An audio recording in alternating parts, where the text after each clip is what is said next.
화제의 뉴스를 골라 과학 기자의 시선으로 분석하는 과학 본색 시간입니다. 네, 오늘은 이동훈 기자와 함께합니다. 네, 안녕하세요. 어서 오세요. 네, 오늘은 어떤 이야기를 나눠볼까요? 먼저 질문 하나 드릴게요. 네. 우선 두 분 앵커 평소에 게임 좀 즐기시나요? 뭐 모바일이든 컴퓨터든. 게임이요. 저는 한때 정말 유행했던 이 붕어빵 만드는 게임 있죠. 그게 제 최애 게임입니다. 지금도 하는 건가요? 지금은 너무 안 옛날 하죠. 거 아니에요?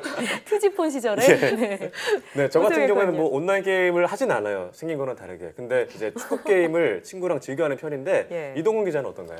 저는 뭐 적당하게 모바일 게임을 조금 즐기는 편인데요. 저는 적당한 거 그런 맞죠? 같습니다. 네, 맞습니다. 네. 네. 네. 뭐 이렇게 사실 적당히 즐긴다면 문제가 없잖아요. 게임의 네. 경우는. 그런데 이제 너무 몰입하다 보면 우리가 흔히 말하는 중독에 예. 이를 수가 있습니다. 예. 이 세계보건기구 WHO가 이 게임 중독을 질병으로 분류하겠다 이렇게 예. 발표를 하면서 최근에 논란이 되고 있습니다. 네. 자, 그러니까 게임을 술이나 담배처럼 중독이 되면 질병으로 치료를 해야 한다 이런 얘기인데요. 네. 자, 그럼 사실 이런 논의가 최근에 나온 건 아니라고요. 네, 맞습니다. 뭐 게임 중독에 관한 이야기는 인터넷이 점점 이제 발달하던 시기부터 이 WHO가 언급을 해왔습니다. 네. 예. 근데 다시 논란이 된 게 이번에 이 WHO가 이 문제에 대해서 이번에는 좀 결정을 하겠다 이렇게 발표를 했기 때문인데요.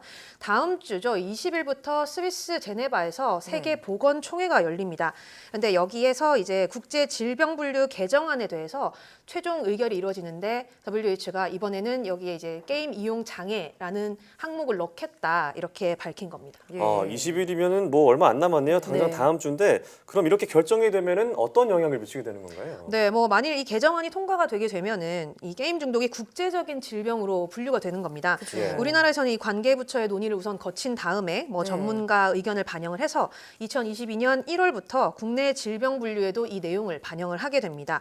뭐 일반인은 물론이고요, 뭐 의료계도 그렇고 뭐 게임 산업계 이런 여러 분야에서 큰 파장이 좀 예상이 되고 있습니다. 그렇습니다. 사실 뭐 관계부처 논의 말씀하셨는데 정부부처 간에도 의견이 참 분분하더라고요. 게임 산업을 총괄하는 문체부 같은 경우에는 이런 결정에 반대하는 맞습니다. 입장이고 네. 질병을 관리하는 그런 보건복지부는 또 찬성하는 입장이고요. 네. 학계에서도 의견이 분분한데 자, 이처럼 이렇게 논란이 아직도 거센데 과연 일반 사람들은 이 결정에 대해서 어떻게 생각하고 있나요? 네, 그래서 이에 앞서서 최근엔 국내 여론조사 기관이 국민들의 의견을 한번 물어봤습니다. 예. 성인 한 6천여 명을 대상으로 조사를 진행을 해서 정확하게 답변을 준 사람이 한 500여 명이 되는데요. 이 게임 중독을 질병으로 지정하는 데 대해서 어떻게 생각하느냐 이렇게 물어봤습니다. 네. 결과는 이 45.1%가 찬성, 36.1%가 반대라고 답을 했는데요. 예. 네. 뭐 찬성한 쪽의 경우는 게임 중독을 술이나 도박, 마약 중독과 마찬가지로 분류를 해야 한다 이런 뜻이고요. 또 이 반대라고 답한 사람들은 게임 중독을 질병으로 보면 예. 대표적인 놀이 문화인데 지나친 규제가 아니냐 이렇게 답을 한 겁니다. 지나치다. 네, 뭐 수치로만 보면은 유의미한 수준으로 이 찬성이 많이 나왔다 이렇게 분석을 하고 있습니다. 그러네요. 네, 사실 뭐 찬반 비율을 보면 큰 차이가 나진 않는데 네. 사실 뭐 게임 즐겨 하시는 분은 반대하셨을 것 같고 안 하신 분들은 찬성하셨을 것 같고 약간 네, 그렇네요. 맞습니다. 이 응답자들을 좀 자세히 살펴보면 전체적으로는 여성에서 찬성 의견이 많았습니다. 아무래도요. 예. 네, 절반에 달하는 한 50% 정도가 이 게임 중독을 질병으로 지정해야 한다 이렇게 답을 했고요. 또 이 50대 이상의 장년층과 노년층에서는 주로 찬성 의견이 많았습니다. 예. 반대로 이 게임을 주로 즐기는 사람들이 이 20, 30대 남성이잖아요. 네, 그렇죠. 이쪽에서는 아무래도 반대 의견이 높게 나타났습니다. 네, 확실히 뭐 게임을 즐기는 분과 아닌 분들의 의견 네. 차이가 확실하게 나타났는데, 근데 단순히 이 게임을 하는 것 자체가 문제라고 볼 수는 없잖아요. 네. 이 WHO가 질병 수준이라고까지 보는 그런 게임 중독은 어느 정도인가요? 네, 이 WHO는 이 최소 12개월 정도, 그러니까 1년 정도 이 게임 때문에 뭐 개인은 물론이고 가족과 사회, 뭐 교육, 뭐 직업 등 생활에서 네. 심각한 장애를 초래한다. 그렇다면 이건 게임 이용 장애다. 네, 예. 이렇게 규정을 하고 있는데요. 여기에 기본적으로 세 가지 기준을 적용을 했습니다. 첫째는 조절이 안 되는 것. 그러니까 예. 한번 게임을 시작하면 스스로 멈추지 못하는 경우를 말하는 거죠. 두 번째는 이 먹고 자는 등의 아주 기본적인 일상보다 게임을 우선시하는 네. 겁니다.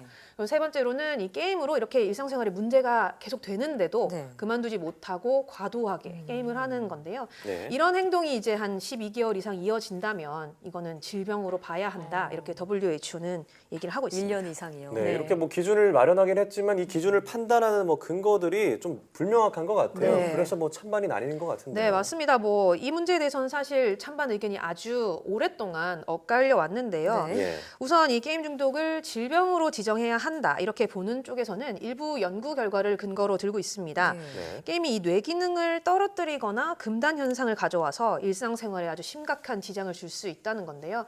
이 실제로 게임 중독 환자의 뇌파를 측정한 결과가 있는데 네. 외상후 스트레스 환자들과 비슷한 현상이 나타났다 오. 이런 연구 결과가 있었습니다.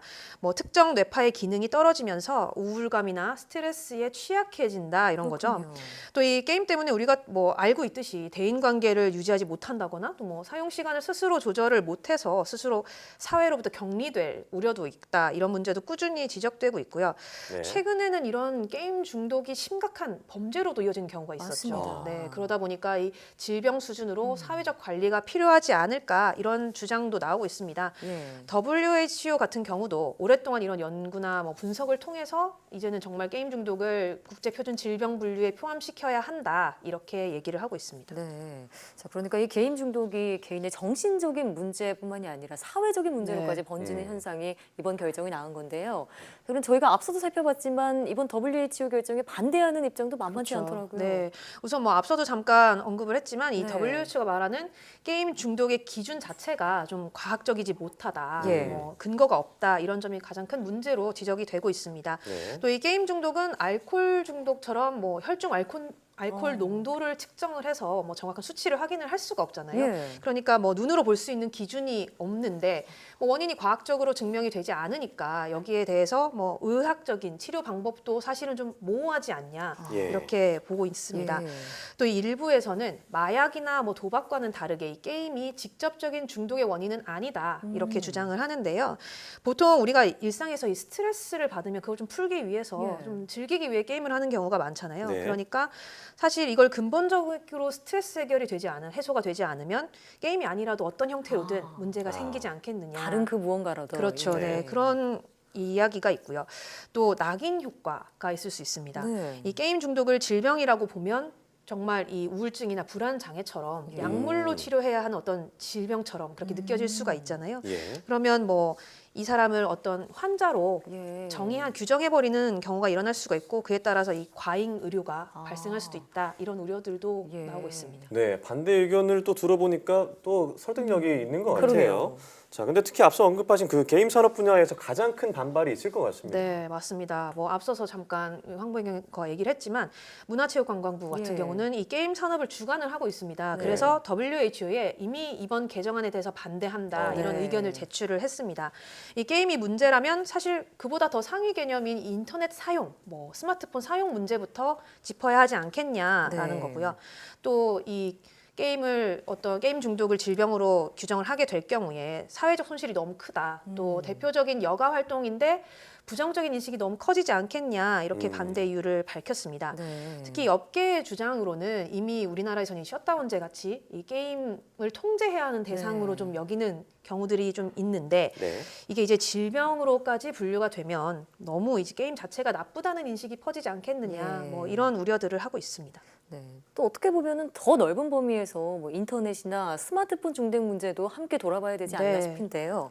자, 또 단순히 이 게임을 질병으로 분류한다고 해서 앞서 뭐 과학적인 기준이 모호하다고 하셨잖아요. 과연 치료가 가능할지 이 부분도 의문이에요. 네, 맞습니다. 사실 뭐 이렇게 기술이 발전하다 보면 우리가 기존에는 생각하지 못했던 부분들을 이제는 우려해야 하는 예. 그런 경우들이 많잖아요. 특히 이 디지털 기기에 대한 부작용이 너무 빠르게 나타나다 보니까 네. 여기에 대한 이야기들이 많이 나오고 있는데 WHO가 또 최근에는 뭐 예를 들어서 스마트폰 같은 경우도 이 스마트폰 사용에 대해서 처음으로 가이드라인을 제시를 하기도 했습니다. 네. 이제는 이런 뭐 전자기기의 어떤 과도한 사용이 전 세계적으로도 우리가 함께 대응해야 할 아주 중요한 문제가 됐다. 이렇게 이제 좀 인식을 바꿔야 하는 계기가 이번에 이제 나타났다고 볼 수 있는데 네.